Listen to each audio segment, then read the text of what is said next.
Hello everyone, welcome to KMB classes. मैं Tarun sir.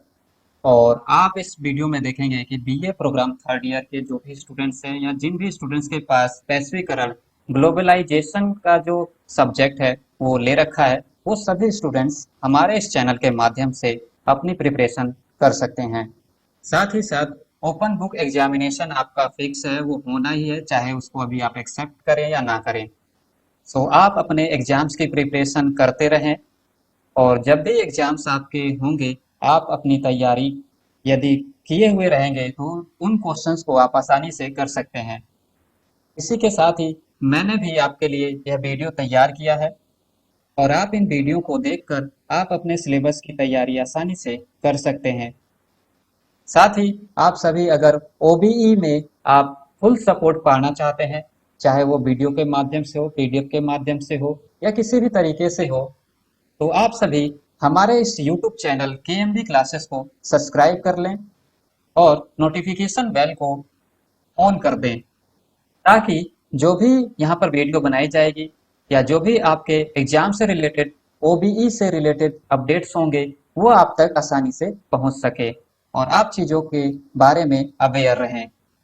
इस तरह से हमारे इस चैनल पर BA program, BA honours, first year, second year, third year जो भी स्टूडेंट्स हैं वो सभी जुड़ सकते हैं। एमए के, यूजीसी, एनटीए, नेट, जेआरएफ की तैयारी जो स्टूडेंट्स कर रहे हैं वो सभी हमारे इस चैनल से जुड़ सकते हैं, क्योंकि यहाँ पर सिर्फ बीए की क्लास नहीं होती, एमए की क्लास नहीं होती, यहाँ पर एनटीए, नेट, जेआरएफ की क्लास भी होती है।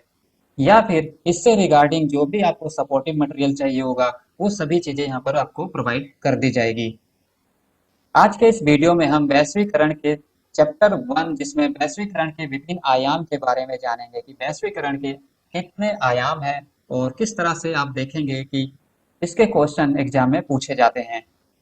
केएमबी क्लासेस लाइक करें, सब्सक्राइब करें और शेयर करें। और आप अच्छा स्कोर करना चाहते हैं तो हमारे द्वारा पढ़ाए गए चीजों को समझें और इस चैनल का भरपूर लाभ उठाएं। तो आप यहाँ पर देख सकते हैं बीए प्रोग्राम थर्ड ईयर के लिए वीडियो बनाई जा रही है। ग्लोबलाइजेशन जो है बुक है आपकी, और इसमें जो है आप वैश्वीकरण के विभिन्न आयामों के बारे में समझेंगे।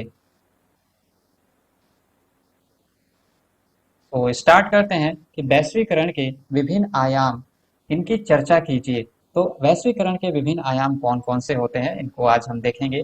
और यहाँ पर आप देखेंगे कि जो वैश्वीकरण है वह एक ऐसी प्रक्रिया है जिसमें विश्व के जो बाजार होते हैं उनके बीच पारस्परिक निर्भरता पैदा होती है, आपसी निर्भरता पैदा होती है, और व्यापार देश की सीमाओं में ना रहकर, यानी कि कोई जो देश है, कोई कंट्री है, वो सिर्फ अपने ही देश में उन चीजों का आयात निर्यात ना करके, यानी कि अपने ही चीज कंट्री में लिमिटेड ना रह के, वो देश की सीमाओं से बाहर जाती है, सीमाओं के आर पार जाते हैं। और वैश्वीकरण की प्रक्रिया में क्या होता है कि जो पूरा विश्व है वो सिमट कर एक बन जाता है, यानी कि कई सारे देश हैं, यहाँ पर है एक देश, यहाँ पर है एक देश, और ये सारे इकट्ठा हो जाते हैं और इकट्ठा होकर आपस में बाजार व्यवस्था को संचालित करते हैं, चीजों का आदान प्रदान करते हैं, अर्थात व्यापार एवं पूंजी का आदान प्रदान करते हैं। तो इसे ही वैश्वीकरण कहा जाता है।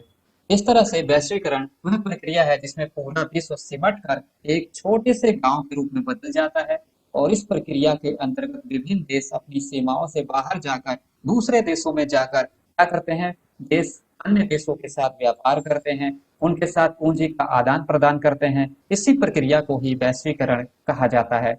अगर आप दूसरे शब्दों में इसे समझे तो यहाँ पर आप देख सकते हैं कि जब कोई देश की अर्थव्यवस्था अन्य देश की अर्थव्यवस्था के संपर्क में आ जाती है या आती है, तो इसे ही वैश्वीकरण कहा जाता है।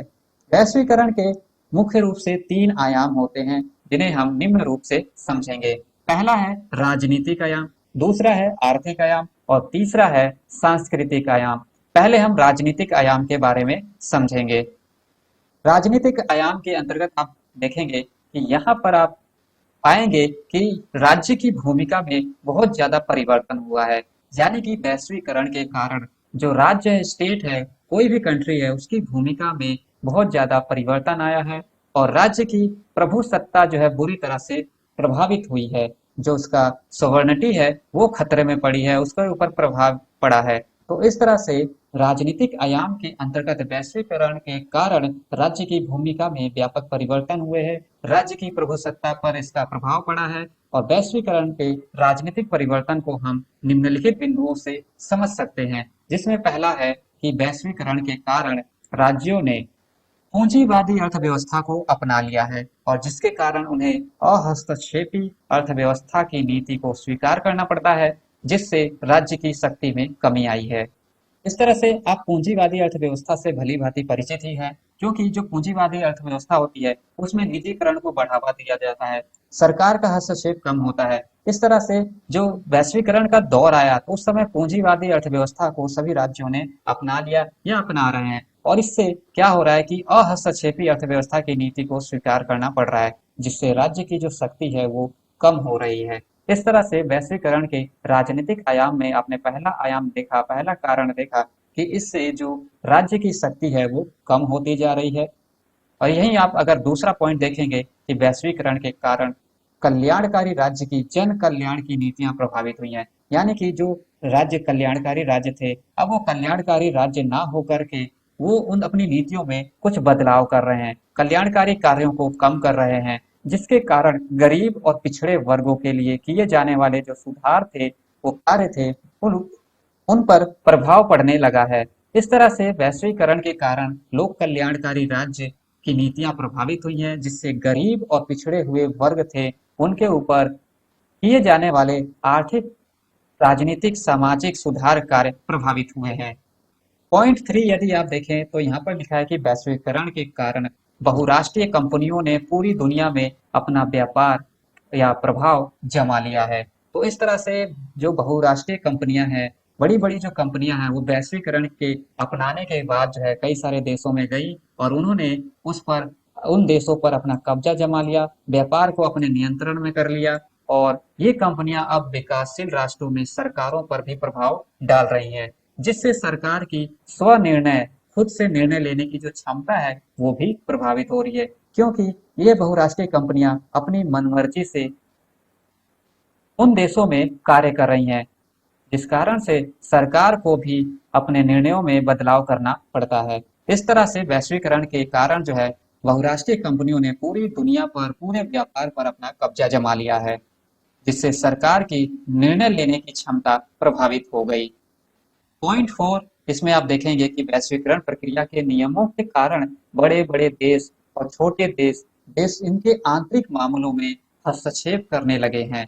तो आप देख सकते हैं कि वैश्वीकरण के कारण बड़ी बड़ी कंपनियां आती हैं, बड़े बड़े नियम और कानून बनाए जाते हैं, और ये जो नियम और कानून है वो छोटे देशों को, विकासशील देशों को, वो उनके आंतरिक मामलों में हस्तक्षेप करने लगते हैं, जबकि ये राष्ट्र अपने निर्णय स्वयं लेना चाहते हैं। लेकिन ये जो नीतियां हैं इनको निर्णय लेने में बाधाएं पहुंचाने लगी हैं, और ये नहीं चाहते कि कोई अमेरिका, रूस जैसी शक्ति उनके विषय में हस्तक्षेप करे। इस तरह से वैश्वीकरण के कारण देश के आंतरिक मामलों में हस्तक्षेप बढ़ने लगा है। अब हम वैश्वीकरण के आर्थिक आयामों के बारे में समझेंगे। तो वैश्वीकरण के आर्थिक आयामों में यदि आप देखेंगे कि वैश्वीकरण के कारण आर्थिक क्षेत्रों में बहुत तेजी से परिवर्तन हुए हैं और दुनिया के विभिन्न देशों के बीच वस्तुओं का, तकनीकों और पूंजी का आदान प्रदान तेजी से हो रहा है। वैश्वीकरण के कारण आर्थिक आयामों को हम निम्नलिखित प्रकार से समझ सकते हैं। पॉइंट 1 में यदि आप देखेंगे तो यहाँ पर वैश्वीकरण के कारण पूरी दुनिया के व्यापार में वृद्धि हुई है तथा बड़े औद्योगिक लोग किसी भी देश में अपनी पूंजी का निवेश कर सकते हैं, खासकर विकासशील देशों में जहां मुनाफा अधिक होता है। तो वैश्वीकरण के कारण ही जो है पूरी दुनिया में व्यापार बढ़ा है और बड़े बड़े उद्योग लगे हैं, और जिस उद्योगों के कारण ही जो किसी भी देश में उन्होंने अपनी पूंजी का निवेश किया, और खासकर इन लोगों ने, जो बड़े बड़े उद्योगपति हैं, व्यापारी थे, उन्होंने विकासशील देशों में ज्यादा मुनाफा का कमाया है, क्योंकि यहाँ पर उन्हें सस्ते लेबर मिल जाते हैं, सस्ती जमीन मिल जाती है, और जो भी रिसोर्सेस है, बिजली, पानी और भूमि, ये सभी चीजें यहाँ पर इनको सस्ते में मिल जाती हैं, और जिस कारण से ये यहाँ पर अधिक मुनाफा कमाते हैं। पॉइंट 2 में अगर यदि आप देखें तो वैश्वीकरण के कारण व्यापार में इंटरनेट का प्रयोग बढ़ गया है। तो ये इंटरनेट का आज देखते ही आप कितना यूज होता है। हर किसी व्यक्ति के पास जो है मोबाइल फोन है और सभी के पास जो है इंटरनेट उपलब्ध है। तो वैश्वीकरण के कारण ही आज जो है व्यापार में इंटरनेट का प्रयोग भी बढ़ गया है तथा अब मिनटों में पूंजी का आदान प्रदान एक देश से दूसरे देश में हो जाता है।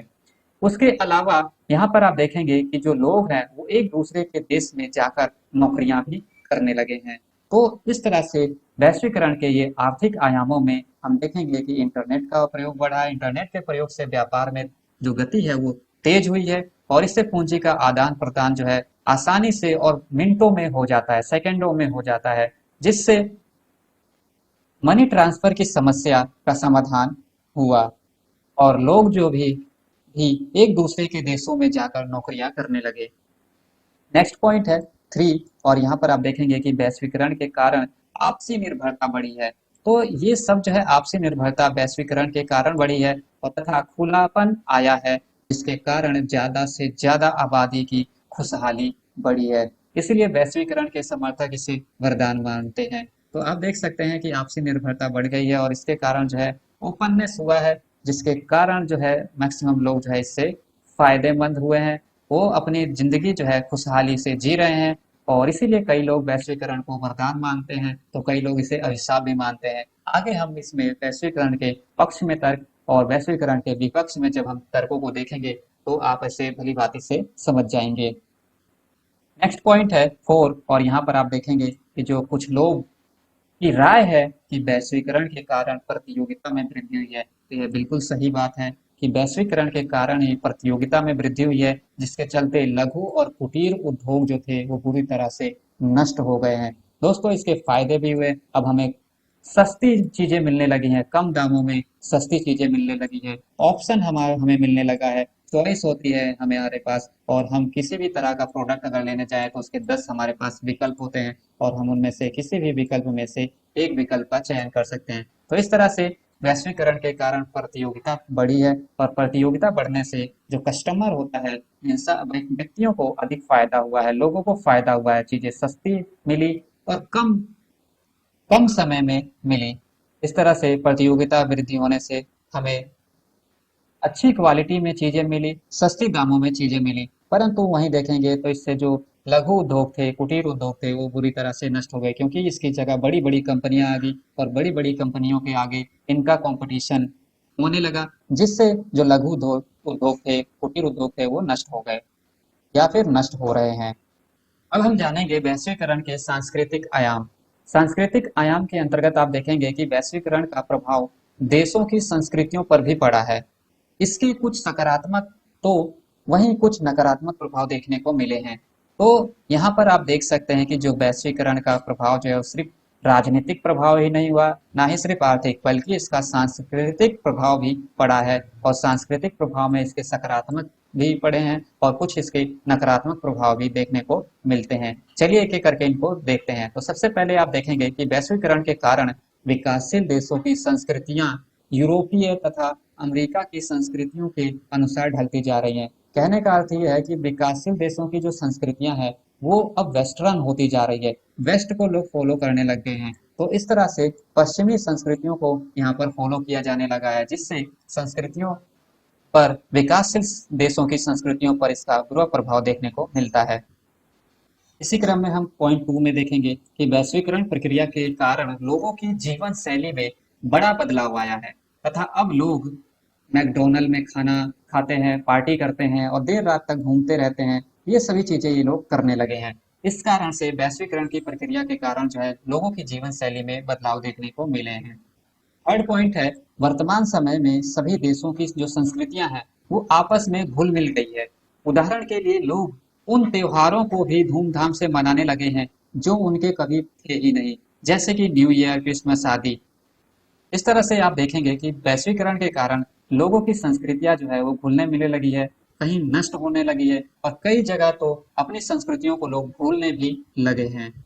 पॉइंट 4 में आप देखेंगे कि वैश्वीकरण प्रक्रिया के कारण लोग मानसिक रूप से अमेरिका या फिर पश्चिमी देशों के गुलाम बनते जा रहे हैं। यानी कि ये जो लोग हैं उन जैसे लोगों की तरह बनने की कोशिश कर रहे हैं, क्योंकि वे अपनी संस्कृतियों को बेकार समझने लगे हैं।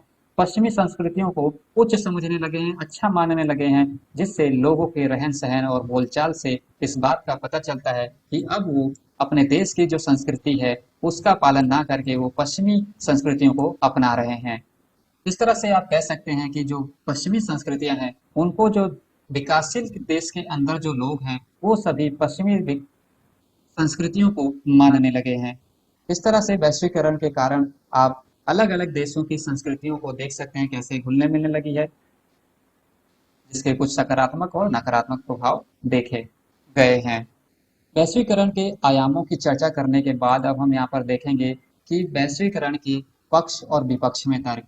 सबसे पहले हम जानेंगे कि वैश्वीकरण किस तरह से हमारे लिए फायदेमंद है, इसके पक्ष में लोग क्या तर्क देते हैं, किस तरह से इसका महत्व है, तो इसके बारे में हम यहाँ पर जानेंगे। तो सबसे पहले वैश्वीकरण के पक्ष में तर्क में देखेंगे कि वैश्वीकरण का एक मुख्य उपकरण विश्व व्यापार संघ है, जिसका उद्देश्य अंतर्राष्ट्रीय व्यापार को बढ़ावा देना है तथा मुक्त व्यापार को प्रोत्साहन प्रदान करना है, जिसका लाभ विश्व के सभी देशों को प्राप्त करना होता है।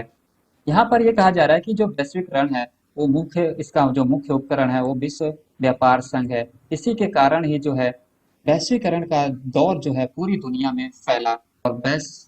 और विश्व व्यापार संघ के द्वारा जो है इसके उद्देश्यों के अंतर्गत देखेंगे कि इसमें व्यापार को अधिक से अधिक बढ़ावा देना, मुक्त व्यापार को प्रोत्साहन देने के उद्देश्य से वैश्वीकरण को बढ़ाया गया। और वैश्वीकरण के बढ़ाने के बाद जो है आप इसको देख सकते हैं कि किस तरह से राजनीतिक, आर्थिक इस और सांस्कृतिक प्रभाव विश्व के सभी देशों पर देखने को मिला है।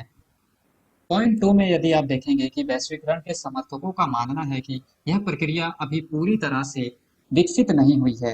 एक बार यह प्रक्रिया पूर्ण रूप से पूरे विश्व में लागू हो जाएगी तो पूरे विश्व में निरंतर विकास को बढ़ावा मिलेगा। तो कुछ लोग अभी भी मान रहे हैं कि जो वैश्वीकरण है वो पूरी तरह से फैला नहीं है, पूरी तरह से लागू नहीं हुआ है। अगर ये पूरी तरह से जिस दिन लागू हो जाएगा उस दिन निरंतर विकास को बढ़ावा मिलेगा। इस तरह से इसके पक्ष में तर्क दे रहे हैं। क्वेश्चन नंबर पॉइंट 3 में देखेंगे आप कि वैश्वीकरण के समर्थकों का मानना है कि वर्तमान समय में यह एक आवश्यक प्रक्रिया है, क्योंकि इससे अंतर्राष्ट्रीय स्तर पर सहयोग और मधुर संबंधों को बढ़ावा मिलता है। तो इसके पक्ष में तर्क देने वाले का कहना है कि इससे अंतर्राष्ट्रीय स्तर पर सहयोग होता है और संबंधों में मधुरता आती है, जिससे वैश्वीकरण सही है और इसका लाभ उठाना चाहिए। पॉइंट 4 में आप देखेंगे कि वैश्वीकरण के समर्थकों के अनुसार ये प्रक्रिया पूरे विश्व को एकता के सूत्र में बांधती है।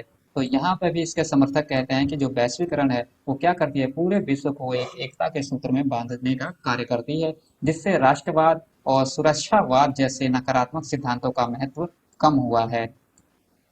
पॉइंट 5 में आप देखेंगे कि वैश्वीकरण के समर्थकों के अनुसार यह एक स्वाभाविक प्रक्रिया है जिसके माध्यम से तेजी से विकास के लक्ष्य को प्राप्त किया जा सकता है।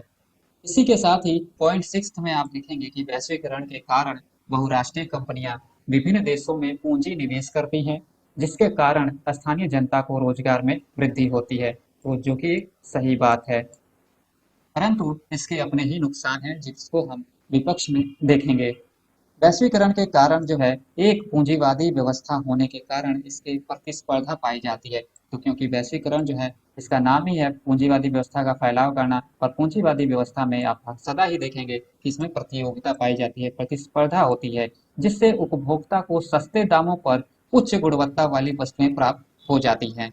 और इसी के साथ ही हमारा आखिरी पॉइंट है, वैश्वीकरण के पक्ष के तर्क दिए जाते हैं, जो कि वैश्वीकरण के कारण बहुराष्ट्रीय कंपनियां एक दूसरे देश में व्यापार करती हैं और जिसके कारण स्थानीय सरकारों को टैक्स देती हैं, कर के रूप में एक बड़ी धनराशि प्राप्त होती है। तो इससे सरकार को हमारी सरकार को फायदा होता है। तो वैश्वीकरण के कारण ही जो है बड़ी बड़ी कंपनियां देश में आकर निवेश करती हैं और निवेश करने के साथ साथ वहां पर रोजगार देती हैं, टैक्स देती हैं, जिससे सरकार और जनता को फायदा होता है।